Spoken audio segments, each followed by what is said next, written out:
The sound of the inferior creatures grated against Varu Kal's ears, making his stomach churn with disgust. He clenched his fists, his patience wearing thin. He could hardly believe that Amelia had risked her life to defend them, only for them to remain ungrateful. A bitter thought twisted in his mind. He should have let them become nothing more than scraps of flesh. But acting on such impulses would only hinder his path forward. His gaze shifted to Amelia, her downcast expression betraying the weight of her burden. Slowly, she reached out, her delicate fingers wrapping around his hand in a silent plea for restraint. She knew the truth. There was no changing their minds. A conclusion once reached, no matter how flawed, was not so easily undone. Accepting this, she pulled the hood of her coat over her head, concealing both her face and the silver strands of her hair. Yet, Varu Kal's resolve remained unshaken. Weakness must be purged. Strength must be forged. Ambition was his fire, and war was his anvil. The path to power was paved with the bones of the countless fallen. Progress was driven by conflict, shaped by fire, baptized in blood. Only the strongest ideas, unyielding, absolute, would endure. Warriors were not born, they were tempered through battle and chaos. Many would fall, their bodies reduced to mere stepping stones for something greater. Such was the law of the world. To reign was to deceive, to destroy, to forge anew. All things existed to serve the throne, whether as tools or as ashes. The weak were governed, the strong must govern. This was not cruelty, but inevitability. Let his enemies rise against him, for he was the inevitable conqueror. If they sought to chain him, he would shatter their fetters. If they sought to silence him, his voice would echo through eternity. He would fight for his ideals until his final breath. Many warriors would perish, their remains reforged in the fires of the Viltrumite Empire. And when the dust settled, when the world bent to his will, he would stand alone at the summit. As his people had always lived by this law, to be the strongest was to shape the rules, to conquer a planet was to ensure their civilization's place in history. But just this once, he would give them another chance. Varu Kal descended, his feet sinking into the cold snow as he landed. He extended a hand, helping Amelia to her feet. "Let's go, Subaru. Staying here will only scare them more." "Are you certain?" Subaru's voice was indifferent, almost detached. "Their existence is utterly intolerable. It would be far easier to erase them from this world. Besides, there are always more to take their place." "It's okay. I'm okay," Amelia said softly. "It's my fault. I shouldn't have interfered. As long as they're safe, I'm happy they get to live another day." Varu Kal nodded. He understood that, in the eyes of others, Amelia might be a witch, feared, hated, but she always followed the kindness in her heart. And to him, that was something worthy of respect. As they walked through the snow, leaving the family behind, Amelia couldn't shake the sting of the little girl's final words. "Don't come back, witch. Witch of envy." Those exact words made her close her eyes, trying to erase the voices, trying to make it all feel all right. If so many people fear me at just a glance, will it always be like this? The cold wind howled around them, drowning their footsteps, carrying away everything as if they had never been there. Am I going to stay like this forever?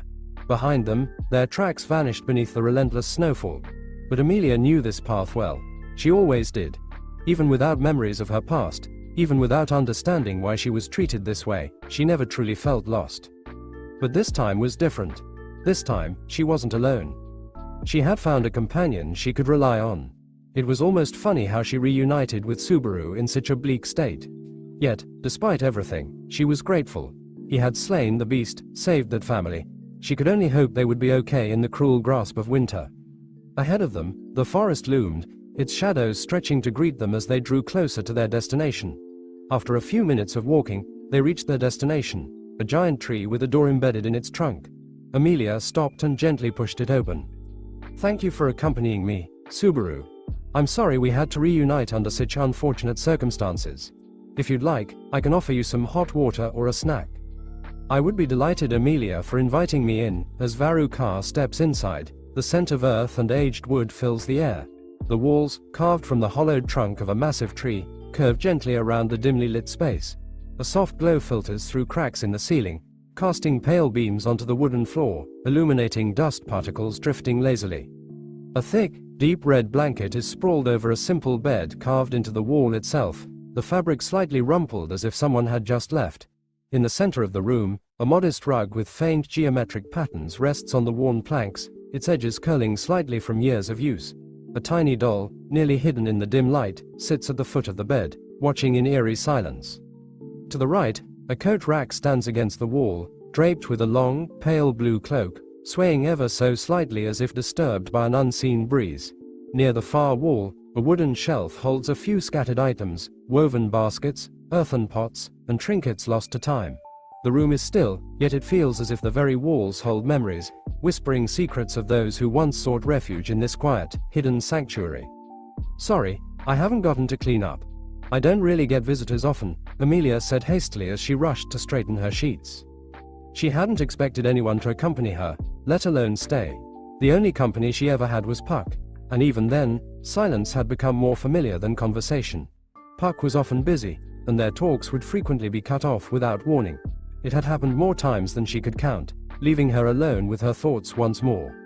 "I have no form of inconvenience to such developments," Varu Kal remarked, "but I find it interesting how much you have been alone, with no one whatsoever to take care of you. Ever since I can remember, all I see are hazy fragments of memories, and the sound of cries," Amelia murmured, her voice distant, as if lost in thought. "When I try to recall anything earlier than that, there's nothing. Just emptiness. And sir, I can't help but wonder, how did I come to be?" Amelia looked up at Varu Kal with a pained smile. "All these people, they see me as a witch," she murmured. "Over and over, they call me that. And after hearing it so much, I've started to wonder if they're right. Sorry, I invited you into my home. I should be serving you as a guest," Amelia said, her voice laced with guilt. "I'm sorry I haven't followed through with my words." As she finished straightening her bed, she walked over to the wooden table, reaching for one of the jars and carefully opening it. Varu Kal watched her, bewildered. Even with Amelia's kindness, she was hated, her reputation twisted by those around her. How could someone like her be the source of such scorn? "Amelia, who is the Witch of Envy?" he asked, his voice steady but filled with curiosity. "And why does simply having those features make you the target of others' anger?" There was once a name that should never be spoken, a shadow in history that swallowed all in its path. She was called the Witch of Envy, but her title did not do justice to the nightmare she wrought upon the world.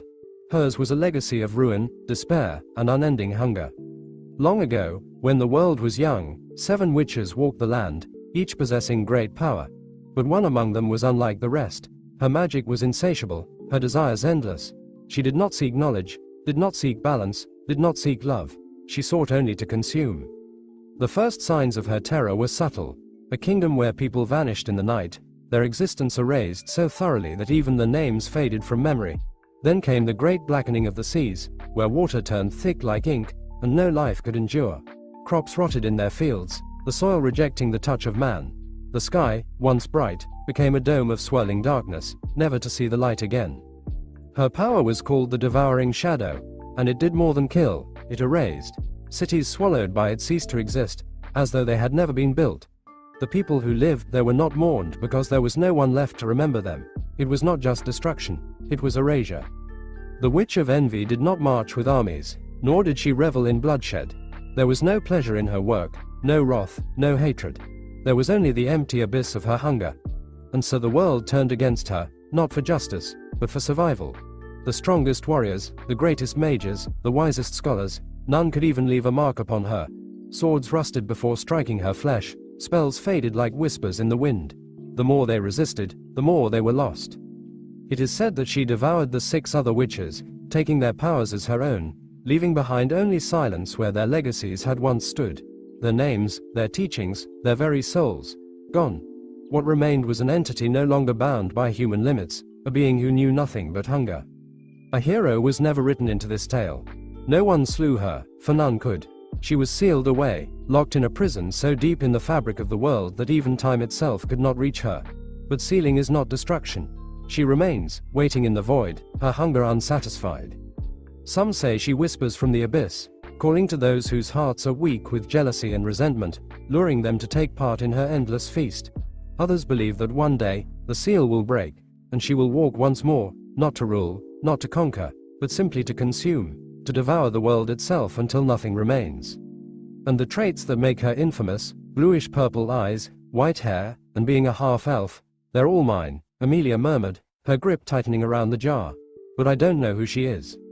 Amelia stepped toward the large clay pot resting in the corner, lifting a smaller pot and filling it with water before carrying it over to the grey oven.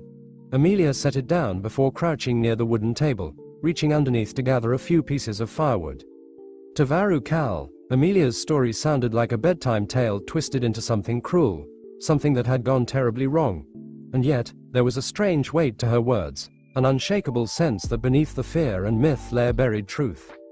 Every story carried a fragment of reality, a thread of something real woven into the fabric of legend. The fear of a mother and father, the sudden realization of their child's nature, those emotions felt too raw to be mere fiction. Varu Kal had seen firsthand what this world was capable of. Magic shaped reality, but the rules governing it had long been eroded by time. Possibilities stretched far beyond what reason could grasp, and in such a world, even the most impossible of stories could turn out to be true. Amelia placed the wood beneath the clay oven, layering it just right before grabbing 2 smooth stones from the side. Holding them firmly, she struck them together, each impact sending tiny sparks into the dry kindling. A faint glow flickered, catching onto the wood. She leaned in, gently coaxing the flames to life until they grew strong enough to sustain themselves. Satisfied, Amelia sat back, watching as the fire crackled softly, the warmth beginning to fill the space. "Do you ever find yourself wanting to be free, Amelia?" Varu Kal asked, watching the firelight dance in her violet blue eyes. "Why stay here when you could roam the world, discovering the things you've never known before?" As the fire grew, the wood crackling softly as it burned, Amelia fell silent, contemplating his words. She watched the flames flicker, her expression unreadable. "I have a responsibility to these people," she finally said, her voice quiet yet firm. "Subaru, I can't just leave them behind." "Are those frozen statues your people, Amelia?" Varu Kal asked, his voice low as he watched her expression carefully. Amelia's fingers tightened slightly around the edge of the table. The fire crackled, casting shifting shadows across the room. She didn't answer right away, her gaze distant, lost in thoughts she rarely voiced. After a long pause, she exhaled softly. "Yes," she murmured, "they are."